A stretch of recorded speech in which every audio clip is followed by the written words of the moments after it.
Plano ng gobyerno na maglagay na rin ng busway system sa rutang Espanya-Quezon Avenue. Pabor kaya riyan ng mga commuter at motorista. Live mula sa Quezon City, may unang balita si EJ Gomez. EJ! Iga, narito tayo ngayon sa Welcome Rotonda na boundary ng Maynila at Quezon City at pinag-aaralan nga ng pamahalaan na lagyan ng busway system ang kahabaan nito tulad ng sa EDSA. Inalam natin ang masasabi ng mga kapuso nating commuter at motorista sa panukalang iyan. Pinag-aaralan ngayon ng Department of Transportation o DOTR ang posibleng paglalagay ng bus rapid transit o busway model tulad ng sa EDSA sa iba pang malalaking kalsada sa Metro Manila gaya sa Quezon Avenue sa Quezon City at Espanya Boulevard sa Maynila. Ayon kay Transportation Secretary Vince Dizon, layo ng pamahalaan na magkaroon ng maayos na sistema ang mga bus para sa mga commuter, lalo na sa mga estudyante sa mga naturang lugar.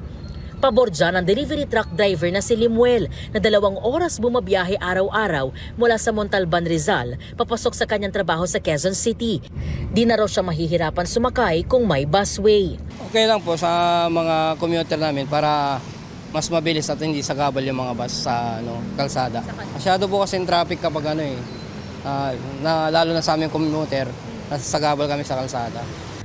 Ayos lang din daw para sa commuter at delivery rider na si John Wayne ang planong busway sa Espanya Boulevard at Quezon Avenue.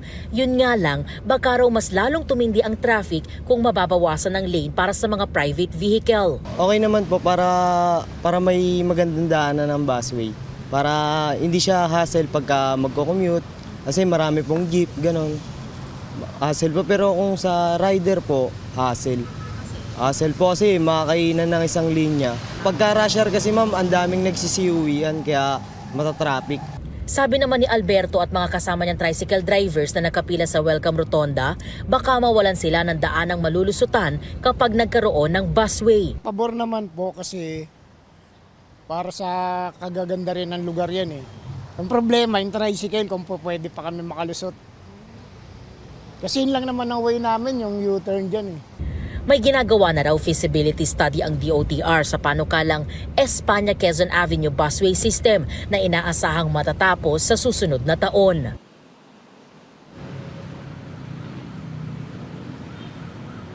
Iga, na ayon pa kay Transportation Secretary Vince Dizon, kapag nagkaroon na ng Espanya Quezon Avenue busway system, pamahalaan muna raw ang mag-ooperate nito bago i-privatize ang operations at maintenance ng programa.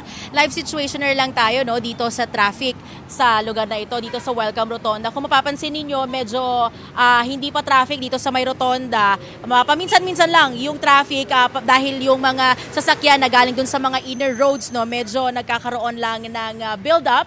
Pero pagkadiretso doon sa may Espanya, sa may bandang gitna, medyo makikita ninyo mabagal na paunti-unti yung takbo ng mga sasakyan. Igan, yan ang latest mula rito sa Quezon City. EJ Gomez para sa GMA Integrated News. Igan, mauna ka sa mga balita, mag-subscribe na sa GMA Integrated News sa YouTube para sa iba't ibang ulat sa ating bansa.